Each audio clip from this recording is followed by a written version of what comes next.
Bonjour à tous et bienvenue sur cette 23e vidéo de la philosophie de combat consacrée à la métaphysique. Cette première vidéo sur la métaphysique concernera essentiellement, pas forcément l'explication de tout, mais en gros, on va balayer vite fait pour voir qu'est-ce que la métaphysique, et puis après, on va commencer doucement mais tranquillement mais sûrement l'histoire de la métaphysique. Alors, j'avais d'autres vidéos en préparation, mais en fait, vais me focaliser là. Je vais aller sur la métaphysique parce que je pense que ce qu'il y a de pas c'est pas si compliqué qu'on veut bien le dire. Et c'est par contre très intéressant. Et dites-vous bien que la métaphysique, c'est très souvent, et ça a souvent été dans l'histoire de la philosophie, ce à partir de quoi, ou la science entre guillemets à partir de laquelle on a expliqué tout le reste de l'univers, et à partir de la métaphysique, souvent découle après justement une approche de la science, une approche de la morale, une approche de la politique, et une approche du beau, du bien, du vrai, etc. Donc, il est important d'avoir une bonne notion de ce qu'est la métaphysique et une bonne idée de l'histoire de la métaphysique pour savoir d'où on est parti et jusqu'où on est allé. Alors, je vais juste faire aussi une petite parenthèse pour dire, alors malheureusement, il y a des tas de métaphysiques indiennes, métaphysiques chinoises, métaphysiques japonaises, etc. Moi, je vais me concentrer essentiellement sur la métaphysique occidentale. Donc, on part de Platon, on reste en gros en Europe, hein. Donc je parlerai pas de penseurs, je parlerai pas du Bhagavad Gita, je parlerai pas de tas d'autres choses qui existent aussi, qui sont des philosophies aussi très intéressantes. Je parlerai pas de la réincarnation comme on a pu la considérer en Inde et ce genre de choses. Donc je parlais essentiellement de métaphysique occidentale et la métaphysique, c'est une science, un art, c'est un peu entre les deux, du sens de la vie. Donc, pourquoi est-ce qu'on dit, on aimerait que ça soit une science, parce que si on avait, mettons une métaphysique qui soit juste, eh bien forcément la morale qui en découlerait serait juste, et l'esthétique qui en découlerait serait forcément, on pourrait définir le beau comme étant le beau sans se planter. Malheureusement, c'est pas aussi simple que ça. Donc, c'est plutôt un art, parce que comme le faisait remarquer Luc Ferry très intelligemment, euh, quand aujourd'hui en 2013, on regarde la métaphysique occidentale, Platon, Aristote, etc., qui a été fait il y a des millénaires. C'est toujours aussi intéressant. Par exemple, Épicure est toujours aussi intéressant aujourd'hui. Platon est toujours, pour certains aspects, toujours aussi intéressant aujourd'hui et nous permet de comprendre le monde ou comprendre d'où est partie notre métaphysique pour comprendre où elle est arrivée. Et donc, comme c'est quelque chose qui est toujours intéressant aujourd'hui, et peut-être même parfois aussi vrai, c'est pas quelque chose qui, comme la science, dépérit avec le temps. C'est-à-dire que la science, une fois que vous avez trouvé des formules mathématiques plus justes ou quelque chose de plus fonctionnel, et ben la science du passé, elle est là comme si vous voulez, elle est intéressante, mais elle n'est plus juste. Alors que la métaphysique des Grecs est toujours aussi intéressante, et pas forcément juste, mais elle dit toujours des vérités aujourd'hui. Alors que la science des Grecs a été largement dépassée, même d'ailleurs si tout n'a pas été forcément dépassé, puisqu'il y a Pythagore, il y a des tas de théorèmes qui ont été développés il y a fort longtemps, et qui sont toujours vrais aujourd'hui. Donc plutôt comme c'est vu un peu comme comme une science parce qu'il y a des vérités aussi, et comme un art parce que euh, vous avez je sais pas moi 15 auteurs de philosophie qui ont 15 auteurs qui ont parlé métaphysique, ils disent tous 15 choses différentes. Euh, Quand on parle de mathématiques, on dit pas forcément 15 choses différentes. Quand on a un résultat, il est vrai ou il est faux. Alors qu'en métaphysique, c'est pas un résultat, il est ni vrai ni faux. Il faut essayer d'y réfléchir. Donc voilà, c'est en même temps la science et l'art du sens de la vie. On va faire une petite distinction tout de suite qui n'est pas malheureusement bien toujours faite, c'est que dans la philosophie c'est philosophia. Alors, philo ça vient d'où? Les Grecs avaient 4 mots pour définir l'amour. Ils avaient eros, agapé, philia, storges. Eros, philia, agapé et storgé. En gros, l'eros, c'est l'amour physique. Agapé, c'est l'amour spirituel. Philia, c'est l'amour qu'on a avec un ami. c'est-à-dire qu'on aime son ami, c'est la philia, et storges, c'est l'amour qu'on a pour les gens de sa famille. C'est vrai qu'on n'a pas la même affection pour les gens de sa famille que pour ses amis, c'est pas tout à fait non plus la même chose. On n'est pas avec ses amis comme on est avec sa petite amie, etc. C'est pas toujours le même type d'amour. Donc quatre amours, Eros, Agapé, c'est-à-dire on n'aime pas Dieu comme sa petite amie. Ouais, vous voyez, ça prend ce sens. Eros, Agapé, Philia, Storges, et donc dans Philosophia, il y a Philia, il y a la Philia. C'est l'amour qu'on a pour son ami, par exemple. Donc, dans philosophie, alors philo c'est quand on aime son ami, et sophia, il y a deux sens, il y a la connaissance et la sagesse. Donc, philosophie, ça veut vouloir dire autant amour de la connaissance que amour de la sagesse. Ça veut dire, c'est ça le génie des Grecs, je pense, c'est d'avoir pas seulement dire c'était l'amour de la connaissance, à ce moment-là, le philosophe n'aurait été qu'un espèce de scientifique, mais c'était aussi l'amour de la sagesse, et la sagesse, c'est l'art, la manière de, il y a autant l'art de vivre dans tout ça que la manière de connaître le monde. Donc justement, dans les philosophes, il y a souvent deux catégories que on va disjoindre, mais c'est qu'on va séparer, mais moi je les séparerai pas justement dans l'histoire de la métaphysique, je les mettrai tous les uns après les autres. Il y a tout ce qui est maître de sagesse, les maîtres de vie, les maîtres qui nous expliquent comment vivre, comment bien vivre, comment mieux vivre. Et puis vous avez tout ce qui est plutôt le côté scientifique, ceux qui nous apprennent d'où peut venir notre connaissance, comment mieux connaître, etc., etc. Donc autant des maîtres de vie que des maîtres de la connaissance. Kant est plutôt, par exemple, un maître de la connaissance, c'est clair. Épicure, c'est plutôt un maître de la vie, c'est-à-dire quelqu'un qui nous expliquerait comment être heureux, comment être plus heureux, etc. Alors, d'où vient l'idée de métaphysique au-delà de la physique? Bah, c'est simple, hein, on a cette petite anecdote de Aristote qui rend sous ses livres. Alors Aristote, c'est vraiment le scientifique par excellence, qui regarde la nature, qui essaie de comprendre la nature, qui observe la nature pendant des années, des années, des années, et puis après l'avoir suffisamment observé, il finit par écrire un livre sur ce sujet-là en disant euh, voilà la nature un tel, voilà les plantes, voilà la logique comment ça fonctionne, voilà les mathématiques comment, etc. Ou la rhétorique, comment ça fonctionne, etc. Donc on a vraiment chez Aristote l'envie de comprendre le réel, donc c'est vraiment quelqu'un qui avait une érudition absolue, qui essayait de tout comprendre. Donc là on a vraiment un maître de la connaissance, et donc ce maître de la connaissance range ses bouquins, et puis il y en a un qui sait pas où ranger. Par exemple, le Phédo de Platon. Ça parle pas de la physique, ça parle pas du monde physique, ça parle de quelque chose qui est au-delà du monde physique. Et donc il va ranger ça dans la métaphysique, au-delà de la physique, donc il range ses livres, et puis à un moment donné, il y en a un qui sait pas où mettre, et va le mettre dans une catégorie qu'il va appeler au-delà de la physique, donc d'où vient métaphysique. Alors quelques exemples de questions métaphysiques qui a priori ne vous disent rien ou peut-être même vous intéressent pas, et puis finalement toute votre vie est basée sur la réponse qu'on, au fil du temps, on a donné à ces questions-là. Alors, des questions classiques de métaphysique, qu'est-ce que l'être? Pourquoi y a-t-il de l'être plutôt que rien? Ça, c'est la grande question d'Heidegger. Existe-t-il une cause première? Voilà, c'est-à-dire, on va expliquer ça par la suite. La cause première est-elle matérielle ou spirituelle? Donc, bon, là, je suis obligé d'expliquer. La cause première, c'est en gros une espèce d'imaginer qu'est-ce qui a créé le monde, quelle est la première cause qui démarre l'existence du monde. Voilà, la cause première est-elle matérielle ou spirituelle, c'est-à-dire est-ce que c'est un esprit qui a créé le monde ou c'est la matière, est-ce que c'est le Big Bang ou est-ce que c'est Dieu, en gros, si vous voulez. Est-ce que Dieu existe? Est-ce que Dieu est volonté ou nécessité? C'est-à-dire que est-ce que Dieu voulait créer le monde parce qu'il est sympa et il voulait créer l'humanité, etc. Ou est-ce que Dieu n'a pas eu le choix et c'est voilà, on peut se poser la question comme ça. Est-ce que l'âme individuelle est immortelle? C'est-à-dire est-ce que ce qui vous anime une fois que vous êtes mort, ça revient sur Terre ou pas? Quel est le sens de la vie? Ça, c'est une grande et belle question, à prendre deux sens, comme j'ai déjà dit. Hein. Quel est le sens de la vie? C'est le sens de la vie en tant que ma vie. Quel est le sens dans ma vie? Comment je peux vivre ma vie? Et quel est le sens de la vie? De la vie en général, des plantes, des animaux, de tout ce qui est vivant. Qu'est-ce que la substance? Alors, non, ça c'est un peu compliqué parce qu'il faut, on expliquera ça avec Descartes et Spinoza. Mais qu'est-ce que la substance, hein? Qu'est-ce que c'est que ça? Qu'est-ce que c'est cette substance? D'où ça vient? Après, on verra substance étendue, substance pensante, etc. Donc ça, il faut vraiment arriver à Descartes pour expliquer ça correctement. En quoi consiste la finalité des choses? Voilà. D'où où on va? Où est-ce qu'on va? Est-ce qu'on sait l'humanité? C'est au moins où elle va. Quel est le rapport entre la matière et l'esprit?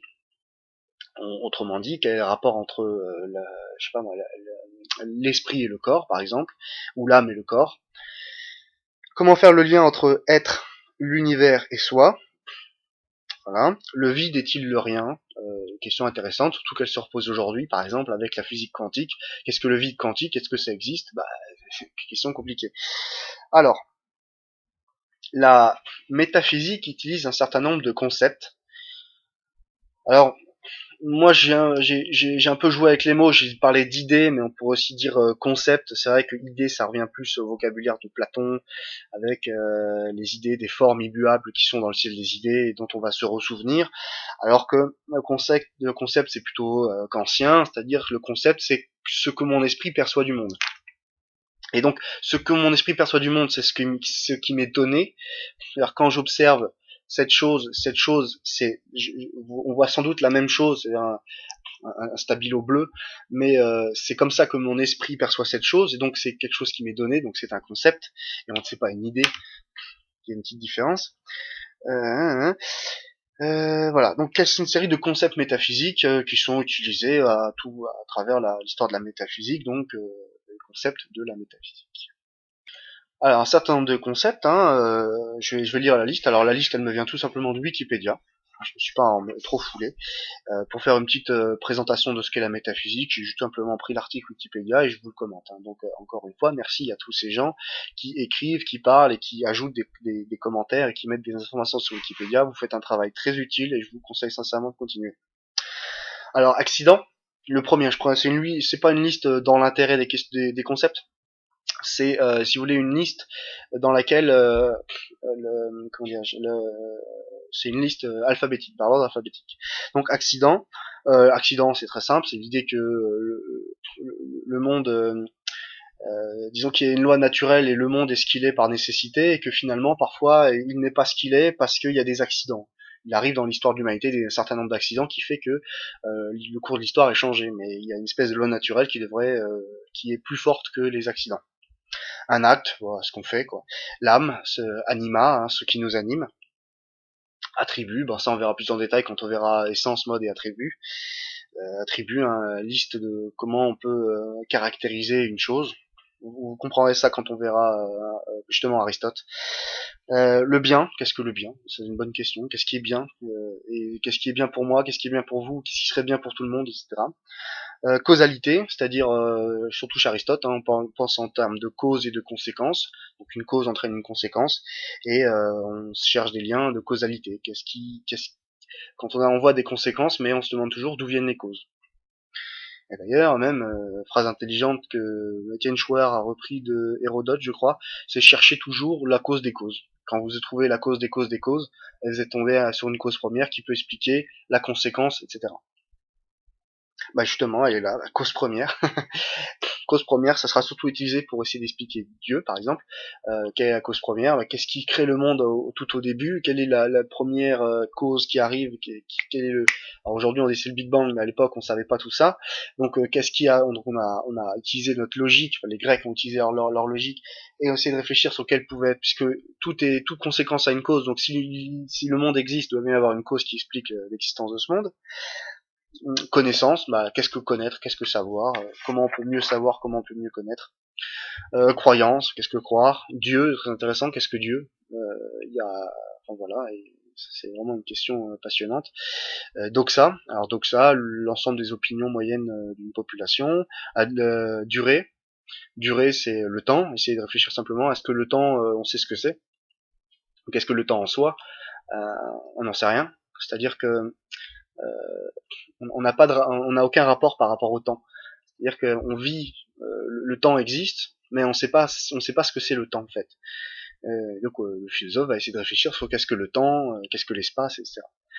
Donc durée, l'esprit, donc qu'est-ce que l'esprit, essence et accident, justement il y a l'essence, le monde tel qu'il est, et puis les accidents, c'est-à-dire les choses qui font que le monde est un tout petit peu différent, mais par accident. L'éternité, donc voilà, Dieu est éternel, donc qu'est-ce que l'éternité? Est-ce que ça existe? Est-ce que un jour le temps pourrait s'arrêter, par exemple? Ce serait une bonne question. L'être. Euh, alors ça c'est tellement compliqué. L'être. Qu'est-ce qu'un être? Qu'est-ce qu'une personne, enfin ça c'est plutôt l'ontologie, mais j'en ai déjà un petit peu parlé. L'existence, c'est très intéressant, hein. Qu'est-ce que c'est qu'exister? Exister dans le temps, exister dans l'espace, exister, évoluer dans le temps, etc. La foi, qu'est-ce que c'est que croire, qu'est-ce que c'est que croire, mais être prêt à donner sa vie parce qu'on croit tellement que, je sais pas, après la mort il y a Dieu, qu'on est prêt à donner sa vie pour Dieu, ou pour sa foi justement. Qu'est-ce qu'une idée? Alors on a différentes visions de ce que peut être une idée, hein. L'idée ça a pu être les idées immuables chez Platon, c'est-à-dire des formes immuables, des formes qui existeront toujours et qui sont dans le siège des idées. Bon, ça on verra, ça c'est très intéressant. Alors immanence et transcendance. Alors l'immanence c'est tout ce qui part de soi en gros, et la transcendance c'est tout ce qui nous dépasse. Pour l'instant on va se tenir là, à cette définition là. Immuabilité, ce qui ne peut changer. Par exemple, si vous devez définir Dieu, Dieu a le caractéristique, a l'attribut de l'immuabilité, c'est-à-dire qu'il ne peut jamais être changé, être modifié. On sait par exemple que le système solaire et même l'univers est sans cesse en changement. Donc, par exemple, on sait que dans, je sais pas, 5 millions d'années, le Soleil commencera à prendre du volume, la Terre va se faire bouffer par le Soleil. Donc, le système solaire tel qu'il existe actuellement ne répond pas aux critères d'immuabilité, par exemple. Il ne sera pas toujours le même. Qu'est-ce que la liberté? Ça, c'est vraiment le b.a.-ba de la métaphysique, hein. C'est toujours une question, c'est souvent la question qu'on pose en terminale, hein. Qu'est-ce que la liberté? Surtout quand on a défini la métaphysique en disant bah Dieu crée l'univers, donc qu'est-ce que peut faire l'homme? C'est vrai que dans la Bible il est parlé de sagesse, il est parlé de libre arbitre, donc on a accès à la liberté. D'autres auteurs de philosophie vont dire qu'on n'est pas libre, qu'on n'a pas le choix, etc. Qu'est-ce que le libre arbitre? Donc, une fois qu'on est libre, qu'est-ce que le libre arbitre? Donc, quelle est notre marge de manœuvre dans notre esprit pour choisir entre deux bonnes solutions ou deux mauvaises solutions? Euh, voilà, on essaye de voir la relation entre ce qu'on est obligé de faire, la nécessité, et puis le libre arbitre. J'arrive plus là. Le libre arbitre, c'est-à-dire qu'est-ce qu'on aurait pu faire, parce que quand un juge va vous juger dans une cour d'assises parce que vous avez commis un meurtre, il va essayer de voir quel était votre libre arbitre, c'est-à-dire est-ce que vous aviez le choix ou pas de commettre le crime, etc. Ou c'est pas le choix ou pas d'ailleurs, c'est quel était votre niveau de choix ou le degré de choix que vous avez pu avoir dans la décision que vous avez prise de commettre un crime ou pas. La matière, qu'est-ce que la matière, qu'est-ce qu'un atome, voilà, toutes ces questions-là, d'où ça vient, après ça c'est d'autres questions. Le monde, qu'est-ce que le monde? Alors les mythes, très intéressant, qu'est-ce que racontent les mythes? Savoir que toute la philosophie grecque et tous les mythes grecs, c'est pas juste des histoires pour les enfants, ça dit beaucoup de choses sur le monde. Vous avez des mythes, je crois que c'est mythes babyloniens si je ne me trompe pas, le mythe de Gilgamesh. Très intéressant. Si vous voulez en savoir plus sur les mythes, je vous conseille les mythes ou mythologie, je sais plus comment ça s'appelle, de Luc Ferry. Luc Ferry, en ce moment, il bosse beaucoup. Ça se voit tout de suite. Il sort plein de CD. Il fait comme Michel Onfray. Quand Michel Onfray il fait la contre-histoire de la philosophie, il nous sort des tas et des tas de CD et des livres. À chaque fois qu'il fait une année, il sort une série de CD et une série de livres. Enfin, et il écrit un livre. Donc bah c'est bien, continue Michel, tu fais du bon travail. Et puis bah il y a l'autre, Luc Ferry, qui aussi s'est dit bah c'est une super idée, hein, et puis il est en train de nous faire toute l'histoire de la philosophie, auteur par auteur, etc. Et franchement il fait du bon travail. Je trouve que vraiment ce qu'il a écrit sur la mythologie, ce qu'il a dit sur Kant, ce qu'il a dit sur Heidegger, c'était un bon niveau, quoi.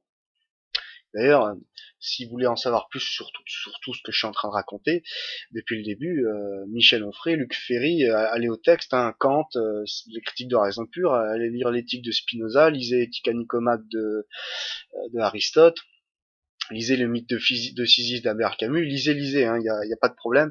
Et si vous êtes feignant, trop feignant pour lire, il y a des tas de techniques et de trucs. Il y a des cours qui sont donnés, bah, ceux de Michel Onfray, ceux de Luc Ferry.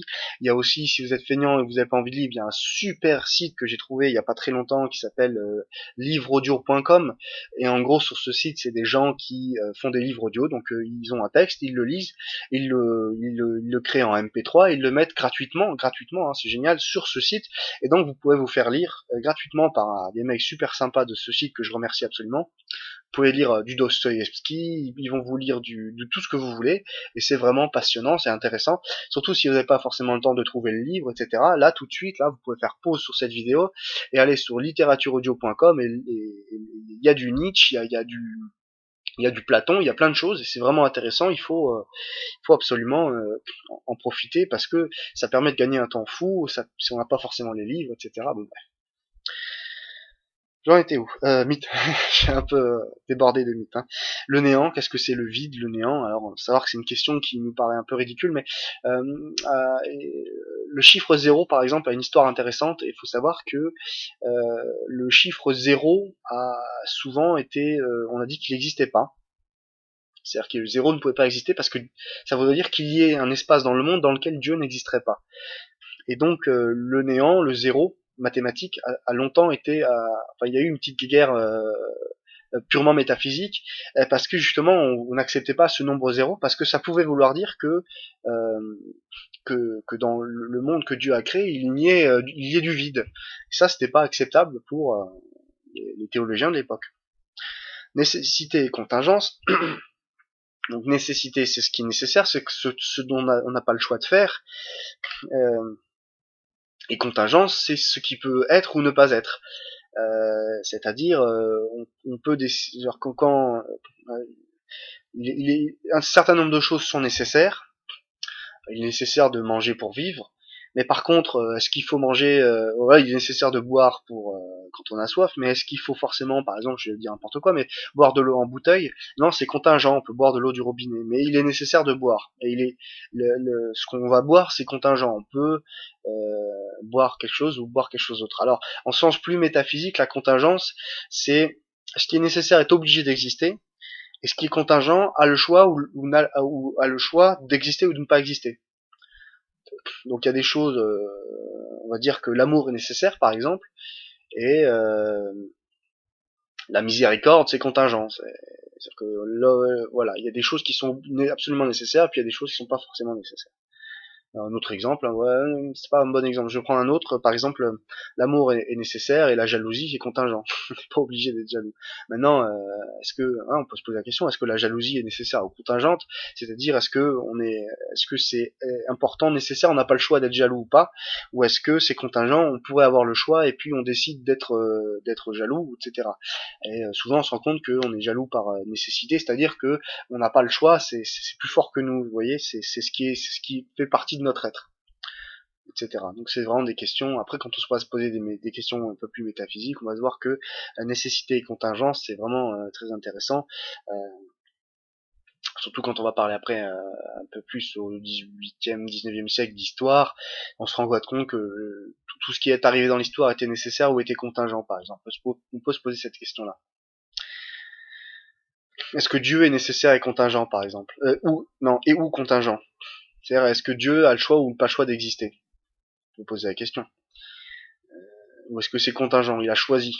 Il a eu le choix d'exister et de créer le monde. Il avait le choix, il a décidé de le faire. Il aurait pu pas le faire. On peut se poser, ouais, c'est des questions comme ça qu'on se pose. Noumen, alors ça c'est kantien, concept kantien. Le noumen, c'est la chose en soi. Cherchez pas, il faudra expliquer tout Emmanuel Kant pour que vous compreniez la chose en soi chez Emmanuel Kant, mais en gros, c'est ce que l'on ne peut pas percevoir. Donc je vous ai dit, on parle de concept, ce que notre esprit perçoit du réel, et ce que l'on ne peut pas percevoir, on va appeler ça un noumen. Enfin, Kant va appeler ça un noumen. Et c'est très simple à expliquer, hein. Il y a des tas de sons et de couleurs qu'on ne voit pas. L'être humain ne peut pas percevoir certains sons et ne peut pas voir certaines couleurs. Ça ne veut pas dire qu'elles n'existent pas. C'est juste, c'est l'ordre du nouménal. C'est quelque chose qui dépasse notre possibilité de perception du monde.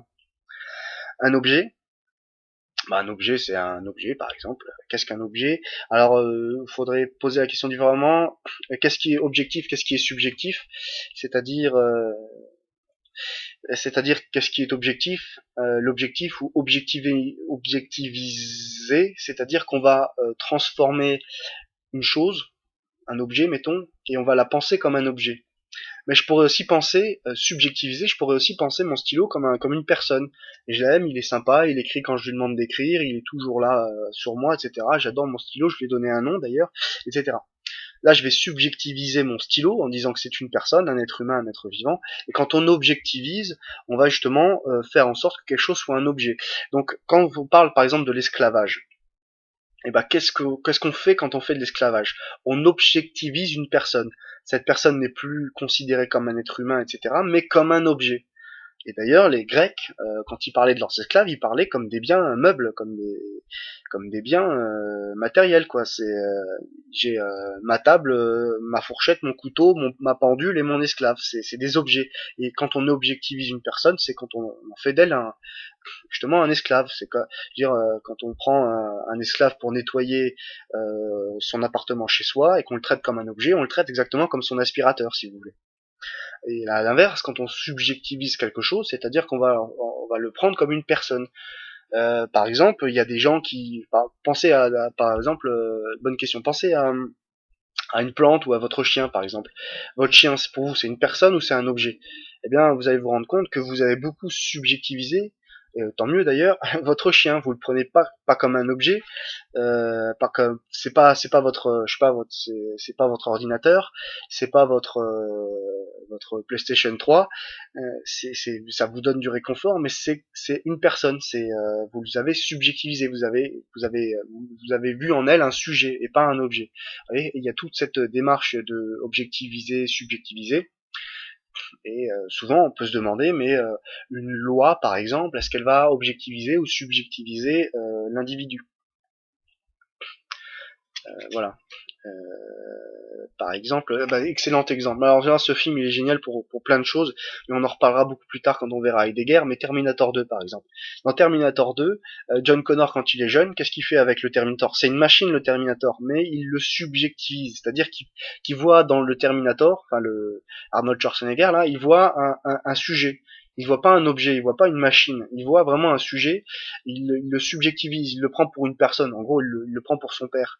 Et et c'est ça qui est fascinant, c'est que l'être humain a la capacité de subjectiviser des choses qui a priori sont des objets.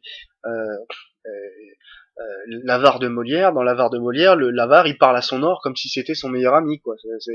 Comme si c'était ta petite chérie, alors que ce sont des objets. Et encore un autre exemple dans American Beauty, par exemple, à un moment donné, ils se retrouvent un peu avant que ça parte en couille dans le film, ils se retrouvent tous les deux dans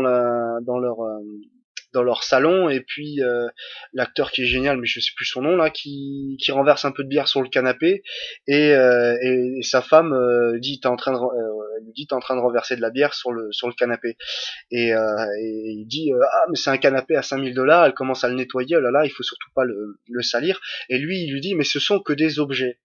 Et voilà. Encore un dernier exemple, dans Fight Club par exemple, il lui dit voilà ce que l'on possède finit par nous posséder. Bah, c'est exactement ça. C'est-à-dire que on finit par c'est-à-dire que moi par exemple si je me mets à subjectiviser tous les objets qui sont dans l'appartement et je commence à parler à mon ordinateur, je plaisante, je parle évidemment à mon ordinateur quand je suis là, mais bon, c'est à vous que je parle, c'est vous derrière la machine que je parle. Et ben, si je commence à caresser mon ordinateur, à lui parler, etc., je vais le prendre pour un sujet. Et à force de prendre tous les objets matériels autour de nous pour des sujets, on finit par soi-même s'objectiviser. C'est-à-dire que, à force de prendre tous les objets matériels autour de nous pour des êtres humains, on finit non pas par trouver le monde finit pas par aimer ces objets, on finit par soi-même devenir un objet. C'est souvent la critique qui est faite à la société de consommation d'ailleurs, c'est que à force de tout subjectiviser la matière, on tient plus compte des êtres humains, de ce qui est vraiment vivant, les plantes, les êtres humains, les animaux, mais on finit par soi-même devenir un objet parmi d'autres. Voilà. Et en fait, le gros problème, par exemple, du mariage homosexuel, là, puisqu'on est là, qu'on peut parler de ça, c'est que quand on parle de je sais plus PMA, alors machin assisté là, quand on fait des enfants, c'est même pas in vitro, mais c'est quand on demande à une femme si on peut louer son utérus pour avoir un enfant.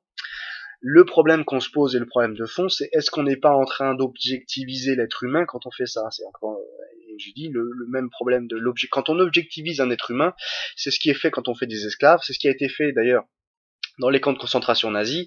Les gens n'étaient plus des êtres humains, c'était des numéros. Et des numéros, comme on a un code barre, comme on a un numéro de série, et en fait, le problème, c'est que quand vous êtes plus qu'un numéro parmi d'autres, vous êtes vous-même, vous devenez un objet.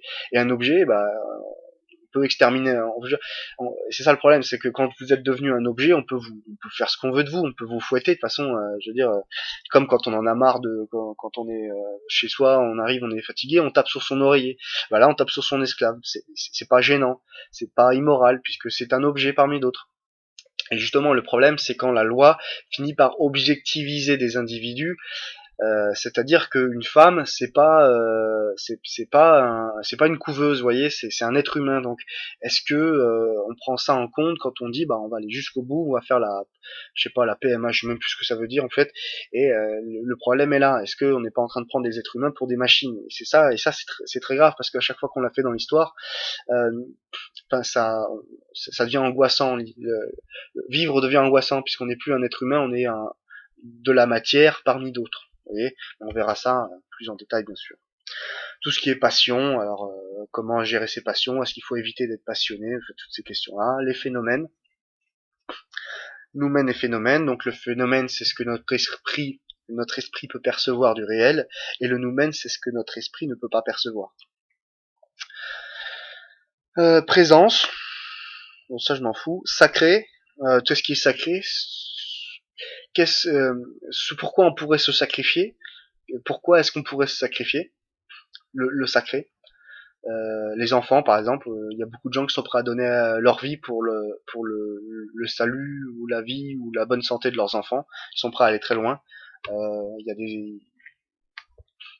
au Moyen Âge, les chevaliers étaient prêts à mourir pour l'honneur. Des gens sont prêts à mourir pour Dieu. Enfin, vous voyez, quand on est prêt à mourir pour ce qui est sacré, pour ce pourquoi on est prêt à se sacrifier. Alors la substance étendue, substance pensante, on verra ça avec Descartes, Spinoza, peut-être un peu de Leibniz aussi. Le sujet, bah j'ai dit objet, sujet, donc sujet-objet, j'en ai déjà parlé. Symbole, c'est intéressant. Il y a symbole, faut souvent faire de la généalogie, c'est-à-dire l'histoire des symboles, savoir que la croix gammée, ça n'a pas toujours représenté ce que ça représente aujourd'hui, et il y a des tas de symboles qui changent et qui évoluent au fil du temps. On peut aussi penser ça comme étant tout ce qui est, je sais pas moi, des symboles maçonniques, des symboles de telle ou telle religion, de tel ou tel groupe social. Il y a des symboles qu'on perçoit pas. Il y a des symboles qu'on perçoit et des symboles qu'on perçoit pas. Il y en a plein. Le temps, bah, j'en ai déjà parlé. Alors l'idée de durée et l'idée de temps. Alors la durée, on sait la mesurer. On verra ça avec comment il s'appelle? Le français là. J'ai son nom, ça va venir. Comment ça s'appelle? Bergson, voilà. Je savais que ça commençait par avec Bergson. Il y a une différence entre durée et temps. Parce que, mais on verra ça, c'est justement l'essai des données immédiates de la conscience, c'est la thèse de doctorat de Bergson, c'est vraiment intéressant parce que on sait pas ce que c'est le temps, comme je l'ai dit, on sait ce que c'est une durée, mais on sait pas ce que c'est le temps.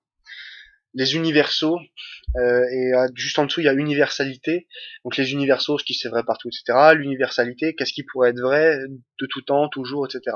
Et c'est très intéressant parce que si, mettons que je me mets à avoir une réponse sur le sens de la vie, je vous dis le sens de la vie c'est ça ou c'est ça ou c'est autre chose, eh bien euh, le problème, c'est est-ce que ce que je suis en train de vous dire, la vérité du sens de la vie, de la métaphysique, c'est mon opinion ou c'est universel? Est-ce que la vérité que je suis en train de vous transmettre, c'est mon opinion ou c'est universel? Et c'est vrai que si une vérité, je vous donnais la vérité du monde, si ça devait exister, est-ce qu'il vaut mieux que je vous donne une vérité qui ne marche que pour moi, ou est-ce qu'il vaut mieux que je vous donne une vérité qui marcherait pour tout le monde? Et bien justement, il vaut mieux que et c'est justement le grand travail, c'est ça vraiment le tournant de la métaphysique, c'est Kant, hein, il y a deux grands métaphysiciens, selon moi, je peux me tromper, hein, mais c'est Aristote et Kant, et en gros, Kant, il va dire, ça serait bien qu'une vérité soit quand même universelle et ne soit pas seulement vraie pour deux, trois personnes, mais que ça soit vrai partout et tout le temps.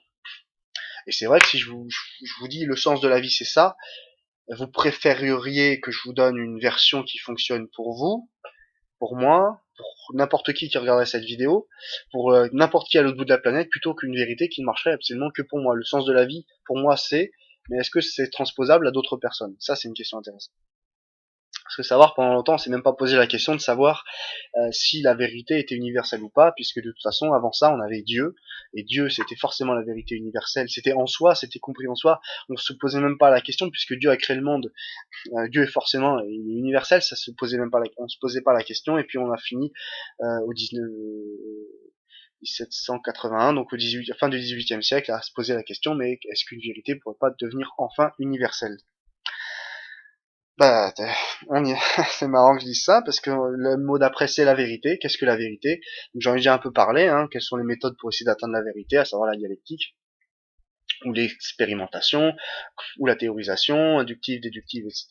Et donc, on cherche la vérité, parce que, si vous voulez, si on a qu'une seule vie à vivre, autant bien la vivre, et autant la vivre au mieux. Et s'il y avait une technique pour mieux la vivre, et il y en a plein des techniques pour mieux vivre sa vie, eh bien, il vaudrait mieux que je les connaisse, il vaudrait mieux que j'y réfléchisse. Et, euh, et il vaudrait mieux aussi que cette façon de bien vivre sa vie soit vraie, c'est-à-dire qu'elle fonctionne vraiment, que ça soit pas une illusion.